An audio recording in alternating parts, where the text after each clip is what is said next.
So the Minnesota Vikings get embarrassed by the Green Bay Packers on Sunday Night Football. Let's get into it. Hey there, Vikings Nation. Get ready to dive deep into the Skol state of mind. Join our host, D. Woods, as he shares his unfiltered takes on all things Vikings, from expert game analysis to player controversies and everything in between. If you love the Vikings for better or worse, then you've come to the right place. So grab a drink and let's talk all things purple and gold. This is the Skol State of Mind Podcast.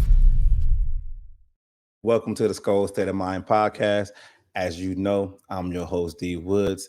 Now, the Minnesota Vikings got a beat down against the Green Bay Packers on Sunday Night Football on New Year's Eve. Let's dive into it. What the hell happened? Me personally, I really feel like the Vikings came out there flat and they weren't ready to play. I kind of feel like, it didn't look like the same team that we saw, multiple weeks. I mean, the offense was just lethargic and terrible. I feel like the Green Bay Packers, they came in with a game plan and they were able to execute it on defense and offense.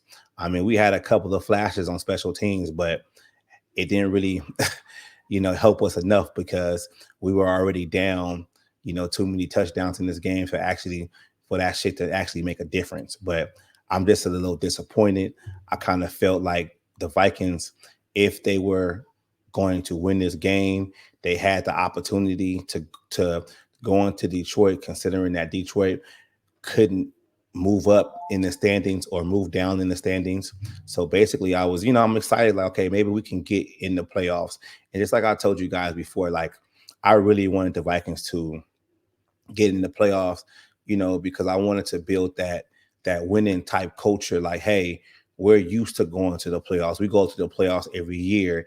And you already know, during the Mike Zimmer days, it's kind of like we will only go to the playoffs like every other year. So I was kind of excited for the team to get into the hunt and maybe make the playoffs. But playoffs right now, it ain't even looking like it right now. I really feel like the Minnesota Vikings shot themselves in the foot. And I think they're just playing for experience now. Like, I want to see guys like Lewis Seen play a whole lot more. Andrew Booth play a whole lot more. Like, I want to see the young guys actually develop and see what you have, because I'm not going to say this season is completely over, but we got one more game left. Detroit's not playing for nothing. We basically need a lot of help just to get in the playoffs. So it's kind of like, hey, it kind of is what it is. We gotta lick our wounds and, regroup. But let's talk about the defense. Now, the defense, for example, I've been on this channel and on multiple channels, basically voicing my opinion and my concern about Brian Flores, because I really feel after the Cincinnati game that this defense has been figured out. And the reason why I'm saying that is the defense has been figured out. It just feels like opposing offenses are able to play against the Vikings right now and game plan and execute whatever they want. I'm talking about balls down the field. I'm talking about running the ball. I'm talking about balls in the middle of the field. It just basically feels it's the same feeling like how we felt, last year with Donatel, where basically like, this defense is going to give up big plays. And I feel like this defense now is at the point where they're really giving up a lot of big plays. And I feel like whatever Brian Flores was doing on defense to kind of like mask the aspect of him not having, quality star players, it's been figured out. Like, we've talked a lot of times about like, oh, the blitz getting home and the defense looks good. He transformed his defense. But I really felt personally the whole time that even though the defensive stats were looking good, it was only a matter of time before another, offensive mind, would have figured out like, okay, they're doing this.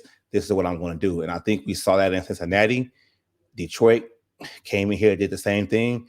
And then we saw it again with Green Bay. So all this talk about Brian Flores becoming the head coach and, Kevin O'Connell's out of here or whatever, I don't even think Brian Flores is going to be in contention at this point to actually get a head coaching job, considering how bad this defense has dropped in the past coming weeks, because that's going to be the big question. Like, I would ask if I was bringing Brian Flores in, it's like, hey, you had a top 10 defense at the end of the season, your defense basically got washed. What happened? And he has to answer that question.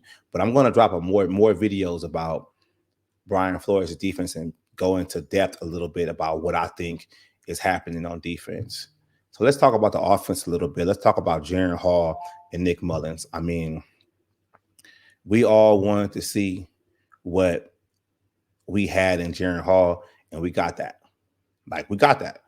And he came in there like a deer in the headlights, and the offense wasn't able to move down the field at all against another bad defense. Like, we know that Green Bay Packer defense is not that good. So I kind of feel like maybe he's not ready, but that's a good thing to me. Like, because I feel like now you really know, you really have some game tape, and maybe Kevin O'Connell and the coaching staff knew all along, because that's the reason why they kept going to Mullins and why they went to Dobbs. But talking about Mullins came in there and he was able to go down the field, but I would say bad play calling showed up and basically, robbed us of a couple of points. And I mean, it is what it is. Like, I just feel at the end of the day, the Vikings don't have a reliable backup quarterback.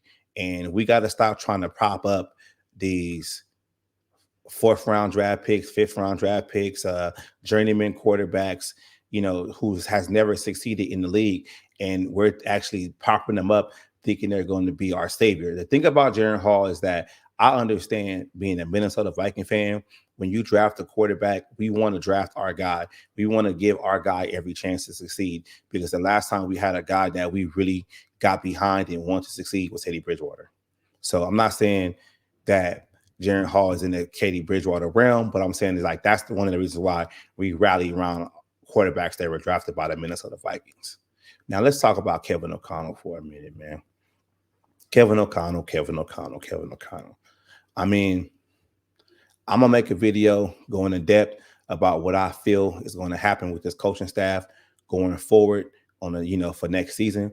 But I'm looking at the situation with Kevin O'Connell a little bit different right now. And I'm looking at it like this, is I'm understanding the fact that he's a second-year head coach, and the growing pains that he's going to have for basically on-the-job experience, it comes, at detriment to these fans. So it's kind of like, I feel like it's okay that we can, criticize him on certain situations with the game, but he got a 4-year deal. He's only in year 2. I mean, they're playing with house money because they were 13-4 last year. This is a down season, and I've been saying this for the past couple of weeks. I'm going to judge Kevin O'Connell for what he does next season, and if he can actually fix certain aspects of his offense. But it's kind of like it is what it is. But I just really feel like Kevin O'Connell, he has, like, I would say he can be the guy. I'm not going to say he's just done, he should be fired. Like, I think he can be the guy, and I believe in him, but he has to start making better decisions and getting this team ready to play. I mean, looking forward is like this.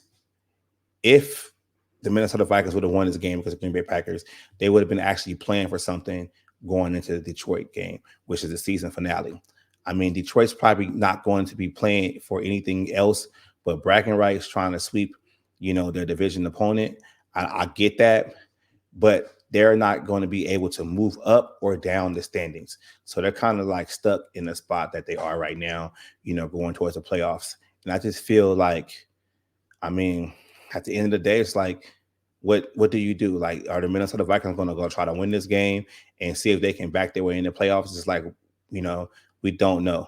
We really don't know. And I'm kind of like, I don't want any players to get hurt like JJ or Daniil Hunter, or players that down the field that we're going to need, later in later years. But it's going to be interesting to see what Kevin O'Connell does at quarterback, because if the Vikings not playing for nothing, you might as well play your rookies and see what you got in them. But I appreciate you guys, following the channel, liking the post. If you got anything you want me to add to these videos, feel free to basically, chat with me. I'm in the chat a lot, so I respond. But you know how I end the show. Skol, baby. Thanks for tuning into the Skol State of Mind podcast. take a beat to give us a 5-star rating and review wherever you get your podcasts. Join us next time, and don't forget to follow Skol State of Mind on all social media platforms to keep up with all the news and updates. Thanks again for listening, and as always, Skol Vikings!